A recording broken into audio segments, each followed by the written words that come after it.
Hello, everybody. Welcome. Oh, this one has singing in the background.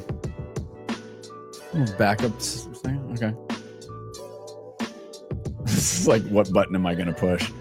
Hello, everybody. It's Indie Agency News. Thank you so much for your support. Our brief is very simple. Build the global home for independent agencies. Our mission, serve independent agencies and the brilliant people behind them. Our goal is more visibility for indies, more choice for marketers. And if you've been following us on the LinkedIn, that's pretty much a good place for us, for you to follow us, rather. We have a new report. So we do a thing called Indie Spin, and we're realizing that we can do more with it. So we track every single LinkedIn post our members put up. So we're paying attention.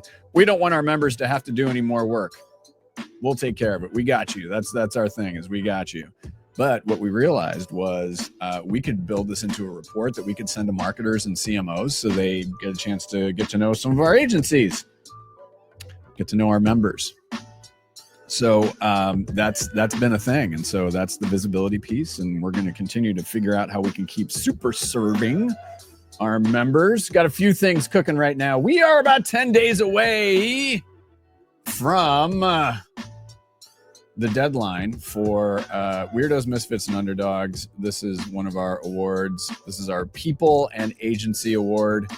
And we had to call it something, right? So it's just packaging in a way. So if you don't think you're a weirdo, that's fine. If you don't think you're a misfit, that's fine. If you don't think you're an underdog, that's fine. But my guess is you probably get little hints of at least one of them in there. But take a look at our amazing jury presidents. We got 4 of them here. Shannon Jones, Dooley, Tom Brissy, Harrison, and Greg Hahn. And we have a Hall of Fame going as well. So if you nominate and enter an individual in there, we'll consider them for the Hall of Fame. Very excited about that. So this is for agencies and for people and teams. Only 3 to 6 fields to fill out. We keep it really simple. You can prepay for your entries. Deadline was Friday, September 12th, but it might be a little bit longer than that. That's the way those things work. So a little bit of an extension there.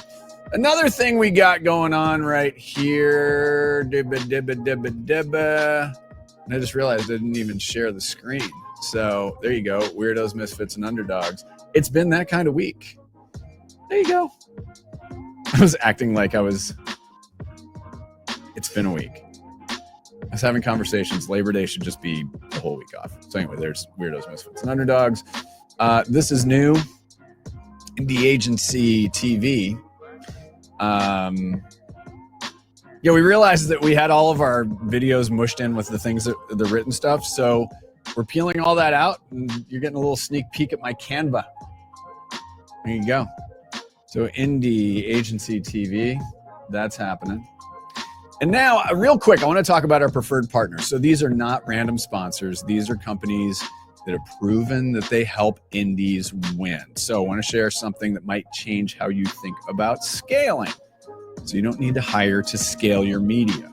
Yes, I know it sounds too good to be true, but that's what the 50 plus indie agencies discovered with Path Labs. So they become an extension of your team. No headcount increase, no benefits to pay, no management overhead. We know that media execution getting harder and more fragmented every day. New platforms, new formats, new requirements. It's exhausting, but Path Labs simplifies all that. So your team can focus on what they're actually good at. Strategy, creativity, and growing client relationships. They give you a single point of entry to all the media, tech, and activation that you need. No separate contracts with a dozen platforms, no extra hires, no tech overwhelm. And you can see the proof. Over 200 million in media spend managed, 6,500 plus campaigns, 90% agency partner retention. Human-led model in action. Our friends at Curiosity are very, very happy clients. And that's the thing about preferred partners. We want people to feel as though that we're giving them a recommendation. And this is a big recommendation. Path Labs, where you can get to our current preferred partners, or you can just reach out to me. I'm happy to facilitate an introduction. You can go to indieagency.partners. You can go to the homepage. You'll find them. But let's get to the task at hand. It is indie thinking today. And today we're diving into one of the most profitable disconnects in marketing right now. So It's the AI skepticism gap. And here's what's fascinating. So research from HubSpot and SurveyMonkey, 70% of consumers notice AI in marketing. Yeah, hold on. I just realized that I didn't even show the Path Labs thing. There you go. I'm just going to bring Jen in. This week is silly. There. It is. I agree with you. We should just take the whole week for Labor Day. So there's Path Labs for you. Professional broadcasting. Like, we're professional broadcasters, and then I just completely botch it.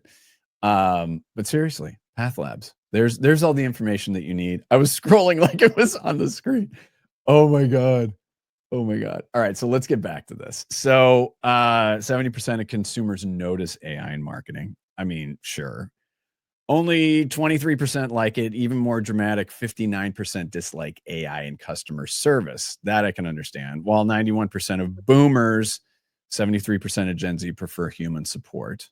AI is more important to strategy than ever. And listen, that's a 47% point enthusiasm gap between what marketers are building and what consumers actually want. And it's interesting because there's always a disconnect between the things that we do and the things that we perceive that are important. And then you get to the consumer. And you find out, oh, that's not actually right. So Jennifer Streck, VP Audience Strategy at Response Media, Ad Age Small Agency Award winning Response Media. Congratulations on that, by the way. It's very exciting. We were very proud of that win.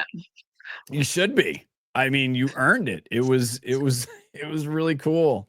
It was really cool. We love it when our members win, and we were really happy to see that. So let's dig into this a little bit. So we've gone over the data a little bit. So 75% of marketers are saying that AI is more important than ever. And, again, we have this huge disconnect between what marketers say, what consumers think, et cetera, et cetera, et cetera. So let's talk a little bit about the disconnect. Walk us through that a little bit.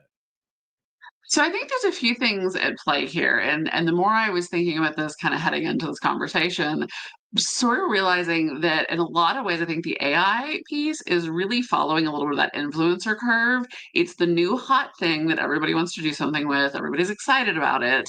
And it's going out right now in a lot of places unregulated. We really haven't figured out the right places to put it, the right places to use it. Right. And consumers are saying that it's there, it feels fake, they're not sure what's happening. So I think we're in this kind of early, like, oh, let's use it everywhere we can phase of things. And we need to get to the figuring out where are the right places that consumers are comfortable with it, where can we apply it to drive efficiency, where can we use it correctly, so that ultimately it kind of hits the more mature phase, similar to what influencer has now. Influencers are disclosing that they're being paid. There's a lot more honesty and transparency in that process. And I think that is what's missing so much right now. I actually ran across a quote that I thought just kind of hit this perfectly for if you think about how consumers perceive AI right now. And it's actually a cardiologist out of Oklahoma that said, I may have trust issues, but some people seem to have an issue with the responsibility of being trusted. And I think if you put these some people into brands, consumers, if they want them to purchase your product or their services, they need to trust you. They need to trust what you're delivering. And if you're delivering a bunch of marketing and customer service that feels fake and very AI to them, very generic, they're not going to have that trust. So I think that is just a huge piece of it. When we think about it, then, I mean, as we think about like the gap and what's driving the gap side of things, from a brand or an agency perspective, there's so much pressure right now on budget constraints and cost of staffing, cost of goods, cost of everything, that people are looking for where they can find efficiency. Where can we do more with less? Where can we cut costs? And AI seems like it's kind of this silver bullet opportunity that in reality is not necessarily playing out that way because of some of the risks of it and just getting used to the adoption side of it. And really looking at the consumer side of it, for us, we ground all of our strategy in behavioral science. So we are a very data-backed, science-backed approach to things. And there's a couple of frameworks that we use. One of them is this optimal stimulation levels theory that kind of digs into everybody has a certain kind of level of stimulation that they want. And I think right now, part of what we're seeing with the AI is we are overstimulating consumers. We have them so on Yes. edge looking for, is it fake? Is it Right. real? Is it AI? Like, what is it? That we have just completely overwhelmed them. Right. And they start shutting down. They start shutting down with brands. They stop engaging with brands. Right. And especially I think with younger consumers, there's that they're already on social media. They're everywhere and it's just too much. So Yeah. we've overwhelmed that side. On I think some of the older generations where we see it, and honestly, I'm a Gen X. I'm in the same boat. I Yeah, we're have trust Gen X, issues with it. baby. Yeah. Yeah, I have massive trust issues with it. I use it for work. I I use it use for it all for kinds work. of We use it things. here. Yeah. Yeah, Yeah. but I also know, like, I'll use it to help do research for something, but then Okay. I'm using it to Okay. help pull in a bunch of sources that I can then go and look at and validate Okay. and verify. Yes. I don't Yes. trust what it comes through with a summary. No. It's wrong half the time. It misses the human nuance. It misses the just understanding of sentiment. Things like that are so Right. often incorrect in the summaries. So I think that's the trust and empathy thing is I think huge with the older generations, Right. and that is such a dangerous road to walk for brands if they push that too far. No, it's true. And so the thing that we talk about a lot, and yeah, we use AI because there's two of us running this thing, three of us. And so yeah, for us to be able to maintain a level of pace that we have, but we've spent months training our models. Yeah. We continue to we train them every day. And to your point, so a couple of things. Number one, figuring out what the use case is, because that's really, really important. And I'm going to ask this about, what brands are missing, what agencies are missing on this.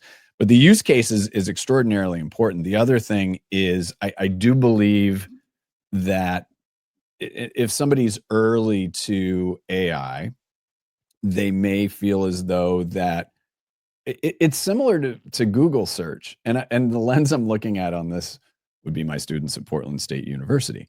They part of their schooling is, and part of the curriculum is a lot of it's research, and you could tell when they were at slot one, page one of Google, like they would never, it's just you could tell, right? So now the thing about it is, it's only as good as what you prompt it to do.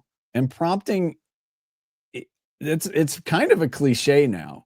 So I think the way that we look at it is training. We don't look at it as prompting, because there's a big difference. Prompting, it's just, oh, I guess this is what it's giving me. So agencies are doubling down on AI, and you've talked about it as well. And so the efficiency piece of it, I understand it 100%. But what Absolutely. specific business costs are they missing beyond consumer preference? So ultimately, I think, I mean, if you walk it down, it starts with the consumer preference, but if you kind of follow that trail, you're talking about increasing frustration with your audience base. So you're disregarding their preferences, you're potentially creating bad customer experiences that they don't like, they don't appreciate, they're getting more frustrated. Ultimately, that's going to start leaning into bottom line. It is far less expensive to keep a happy consumer than it is to go find a new one. And if Right. you are frustrating your consumers that much, loyalty's out the door, you're going to see an increase in churn.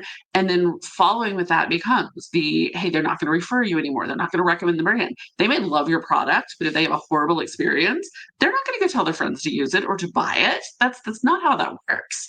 I think in so many ways, it's kind of the whole like the missing cost piece of it is think about, is the efficiency that you think you're gaining by having AI do all your copywriting and content creation worth being the next viral PR nightmare because somebody had a horrible experience and has a big following on TikTok and goes and talks Mm, all about it? Like, is that risk really worth it? And I think brands often kind of disconnect from the direct impact of marketing and how they're engaging with their consumers across all their channels, whether it's retail stores, online, emails, SMS, any of it, what impact that can have on their decisions and their choices. And I think this risks pushing people out of the door as opposed to drawing them in. right. I had another question and I lost it. Seriously, this week, like It's this, going with the week. It's just going. it's just the theme of the week. So here, Okay. The hype cycle of it all. It feels different than usual hype cycles. And I guess where I'm going with this is you have some competitors chasing these algorithms. If you're an agency, how can you and here's the other thing. Let's talk about the funnel, for example. I was talking to somebody this week about this, and they said, I think the middle of the funnel is dead. And I said, okay, that's interesting, because if you think about it, if you're trying to create a hybrid of brand building at the top, like if you're going really wide and then you're super tight on like the performance side of it, it feels like the mushy middle. So I'm curious about, if you're an agency and here you have all this stuff, and everything is one big swirl, right? We all know this, but what's a framework strategically for positioning authentic approaches vis-a-vis an algorithm? Because if you're going to a brand saying, okay, we can be efficient here, but if you're completely ignoring a premium offering or a premium experience for a consumer, that's got to be, that'll get you in trouble. Yeah. I think it's interesting because one of the things, and I mean, I'm 25-ish years into my marketing career, and one of the things that got drilled into me early on with things is don't make consumers think. You want them to just make the yes easy. Mm-hmm. And with a lot of the AI pieces of things and the lack of trust that's happening there, we're causing consumers to stop and think before they say yes, and that's, I think, a real disconnect in what we see. So when we think about how do you, what's that framework, how do you approach it, I think leaning into the human connection and like really highlighting the fact that the human connection and understanding consumer behavior, consumer sentiment, how consumers are feeling about things, that helps build trust that ultimately builds long-term value. It's not about not leveraging AI, but it's Right. about leveraging AI as support for that human creativity and human strategic thinking. Like you have to keep the people in the equation. Right. You see so many things I've seen, and we've all seen it. You see the examples of advertising, and you get in it and you go, wait, did anybody actually look at that from a, like, did step back out of the creative room and say, wait, does this make sense? How are consumers going to receive that? And I think it's a lot of that with this is the keeping that human perspective, the human principles. It Mm-hmm. can be as simple as like using real people in advertising creativity and creative, instead of using the very fake looking things. I know, I'm sure you saw it, like the whole Will Smith blow up, like earlier this week or this last week, with the partially real audience, partially very creepy looking AI audience. Like, Hey, why did they feel why? the need to fill that in? All it did was cast doubt on things. Yes, people are talking about it, but it creates a fracture of trust, Right. and that's so bad. So I think really it's about how do you build a framework that says, all right, we're going to have human strategists, human creatives, real Right. people creating things for real people.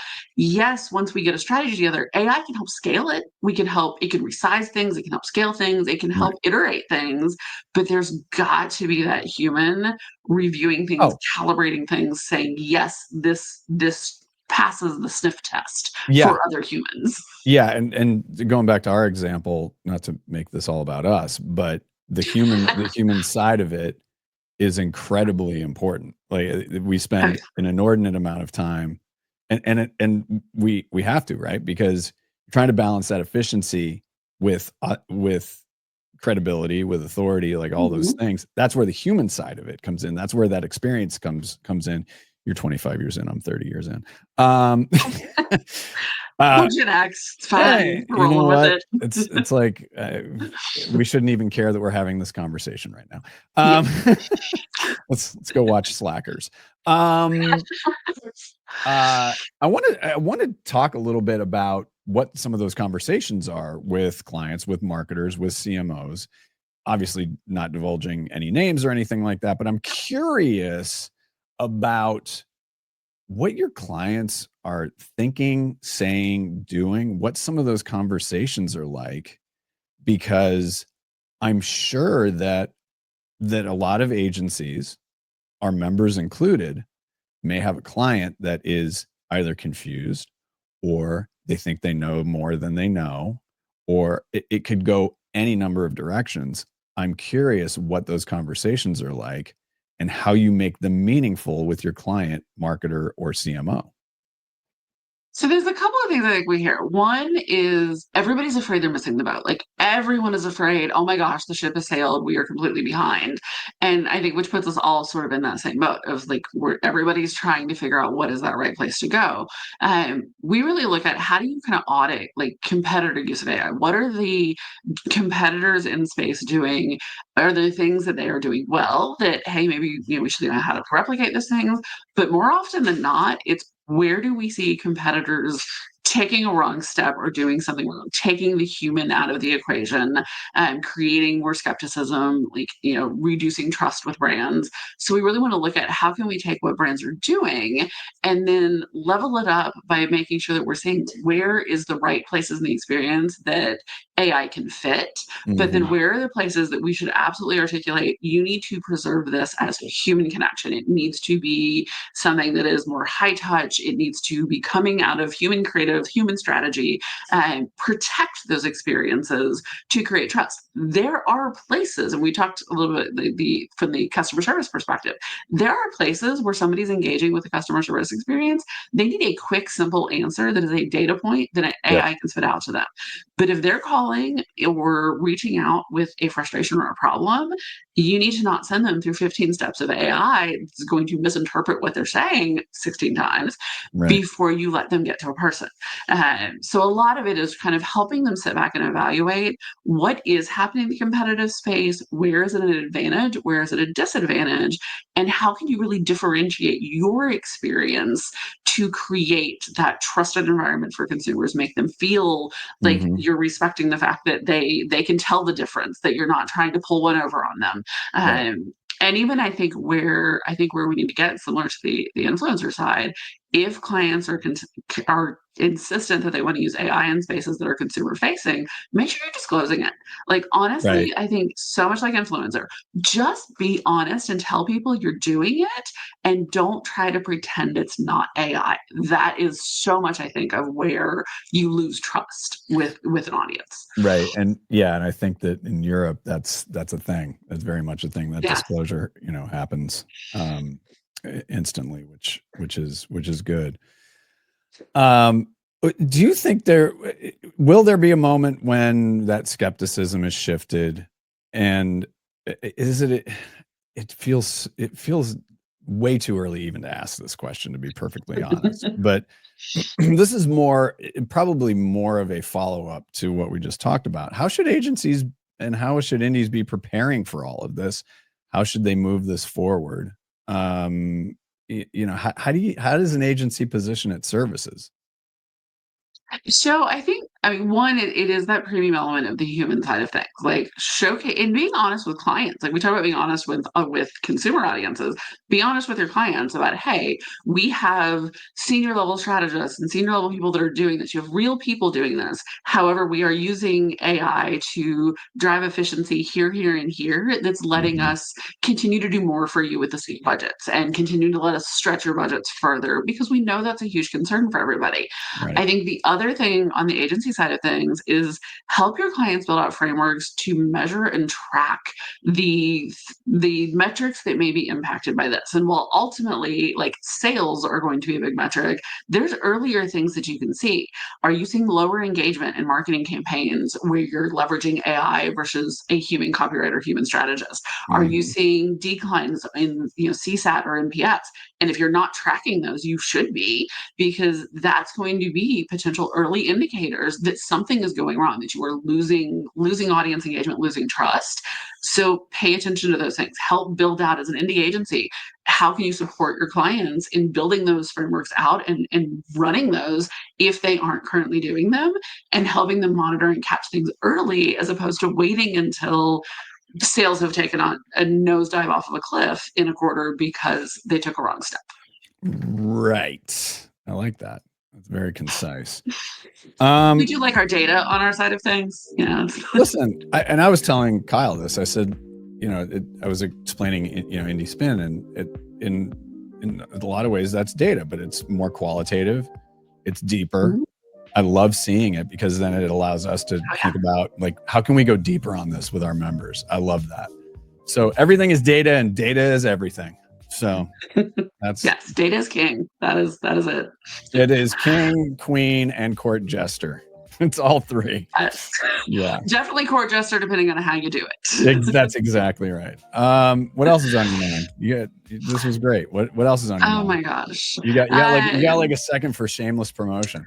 Got a second for shameless promotion. So yeah, on our side of things, as you said, we just won the Data and Insights Agency of the Year for Ad Age. Yep. Super excited about what that has meant for the pivot that we've really taken with our agency over the last several years.